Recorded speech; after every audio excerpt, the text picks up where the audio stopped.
for 2 weeks. I just wake up in the morning, take my breakfast, my insulin shot, breakfast, brush, and go back to school, study, do exams. Then in the evening, I get back home. So that enough. I did my exams. I passed. At least I got the average to take me to senior 2, and now this was a whole new chapter for me. So when I joined S2 first term, I was put to sleep in a separate room. My friends were in dorms, so I was put in a cubicle next to would sleep. There were 3 cubicles, 2 for the nuns who were in school studying with us, and 1 cubicle is where the retired prefects and head girls would sleep. So I was also sleeping in that same room. I slept in the same room with different head girls who had retired and different prefects, and also some students who also had chronic issues. I also got to sleep with them in the same cubicle, but that is where I'd been from senior 2 to senior 4. So it was quite tough for me managing diabetes in O level. It was so hard for me. I think that is why I didn't overperform in my senior 4, because I was still trying to adjust. The body was trying to adjust the conditions, coping with diabetes, and you're doing you're studying. You have the tension that comes with studying, those preps, that chaos at school. So it was not an easy road, because I remember it had gotten to a point where every month I would have to leave school and go home for treatment. Like, the condition first challenged me a lot during those first years. But there's a reason as to why God had to do things that way, and I think that was my calling, which I've discovered after some good years.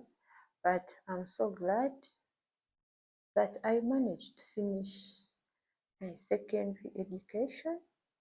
Yes, I did meet other challenges, but when it comes to the issue of stigma, that thing started just way back in 2006.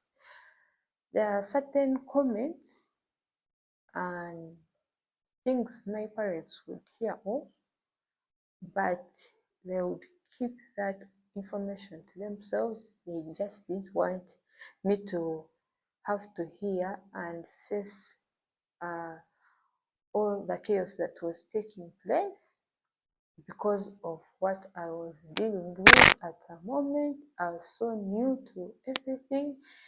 It was a hard task for me. So my parents tried their level best. My family was so supportive, and the headmistress of the school was also supportive now, and she made sure, like, she would create for me a space in the school which would somehow give me some privacy, because majority of the students up to now didn't know what exactly was going through in my life. I used to take my medication every day. That is, I used to treat myself with insulin injections. As an injections, I had to prick in the morning, at lunchtime, in the evening. So that is the reason why you used to see me carrying a food flask from the kitchen to dorm, from dorm to the kitchen. Like, they didn't know what I was doing. All they knew was, like, Anita is on a special diet.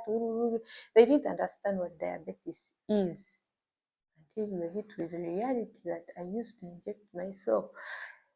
while you were just there talking. You didn't know what was going on in my life, except for the individuals who I was sleeping with. They knew I was typically on injections. So aside that, I learned how to live with the condition in high school, and even had gained weight. I had gained lots of weight. I was okay in the situation, but as you keep on growing, there are things you start to discover. Funny challenges, then the stigma issue, then the community perspective of you. There are things they will say that will totally go hit you down, and you get exhausted with people. Whether you do good or bad, you just have to get used to the fact that people will talk. So that time I was like, let me just live my life for the sake of my health. Let me just forget. So people didn't know why. Sometimes I would get mood swings. Sometimes I was completely off. Like my mind is so far. I feel there's so many things in my head. You people, it's not easy to manage a chronic illness. The fact that I knew every day I have to inject myself insulin, I have to monitor my blood sugar levels every day. That is also pricking. Then I have to be conscious of the things I eat, because any infection I get brings up another issue, and it spikes my blood sugars. That is how it has been. If I get a UTI, the sugar levels spike. If I get any other sickness, my blood sugars will go high. So that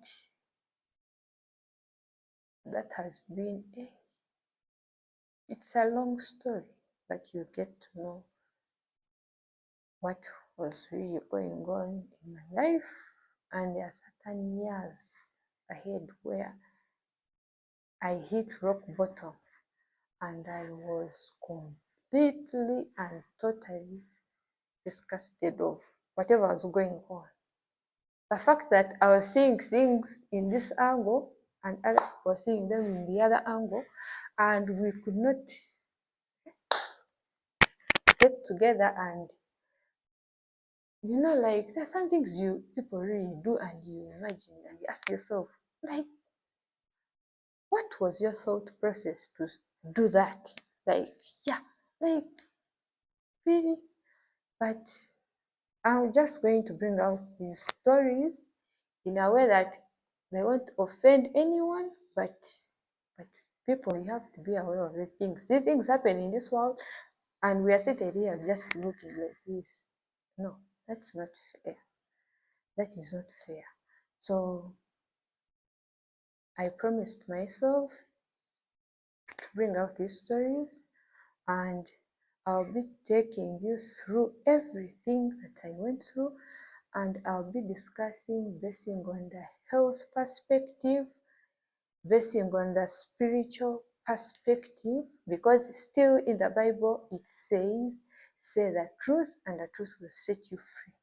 So here I am, speaking my truth, speaking my experience as a T1D, and I hope you learn so many things from this story.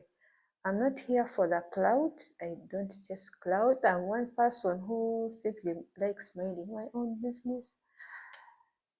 I don't like seeking attention. I just do what makes me happy. If I don't want to do it, I won't do it. If I decide to do something, I will do it, and you won't stop me. So this is why I'm here. And I also had forgotten to show you, this is my first medical form. The form that I got in S1 when I was diagnosed, that was on the 14th of October. And this was my second form, which I took to, which hospital was it? Cardiac. By then, I don't know if it's still called Cardiac Clinic, but this is where I'd gone to see my consultant, who, by the way, advised me on how to live with the condition. And And I remember he told me one interesting thing, like at some point in my life, yes, I would be, when the body is already set and it has already adjusted, how should I say it? He said, I want to quote his words well. He said, you reach a point in life where you have to take certain types of foods, like after some years, the medication will be adjusted and you find yourself taking ice cream. Like I would have an ice cream break, just taking it once in a year. And I remember laughing up to, even still today, I still recall that moment and I just laugh. But yes, that is the thing with diabetes. People think that you have to stick to a strict diet because there's a book I have which my friend who was in London sent to my parents. It was talking about type 1 diabetes, living, the diet, everything concerning T1D. And to my surprise, when I was reading through that book, I was seeing different things compared to what they had taught me this side. This side, they are emphasizing more on proteins, greens, what, but all in all, type 1 diabetes, what you have to do is to try to have a balanced diet. Like you could have a small piece of, let's say, cassava, they are carbs. So, like, there's a way you're supposed to have a balanced diet. You have little quantity of food, but make it a balanced diet. That is a diabetes plate, and that is how it's supposed to be. So people, I don't know why people then still say that when you have T1D, there are certain things you're not completely supposed to take, you're not supposed to do what. And even at some point, a person who has lived with a condition, like me, myself, I've lived with it for 18 years. At this point, there are certain things I know that I'm supposed to take. But because some people there who think amwitsaitini nyakaye mpokukyabekyezi nakayekyeze nambenu n'obutosha n'ebiro byona. I mean, I don't know why you have that perspective, like things have to be as it was in the beginning, it's now and ever shall be. A world, not even a world, your health is supposed to be like this. No, there are certain things you're going to be surprised that I tell you about. You're supposed to eat this. People with T1D, I've seen people with T1D eating pizzas, but what they do, they first monitor their blood sugars, then they take a pre-bolus shot. Yes, a pre-bolus shot is something good. It's that insulin shot you take before you take something that you know is sweet, completely sweet. Then after taking that thing, then you have to take warm water. In that, your blood sugar levels are able to drop. Yeah. So this has been part one of what happened during my secondary education, secondary level. We also talking about the challenges that in my next video that I endured when I was still in high school, because the biggest challenge was in O level. O level, I was over sickly. I was sickly. I think my body and me myself hadn't gotten used to the fact that I had to live with this condition for some good years. But at least what I know, I managed to finish O level. I joined A level, did my exams.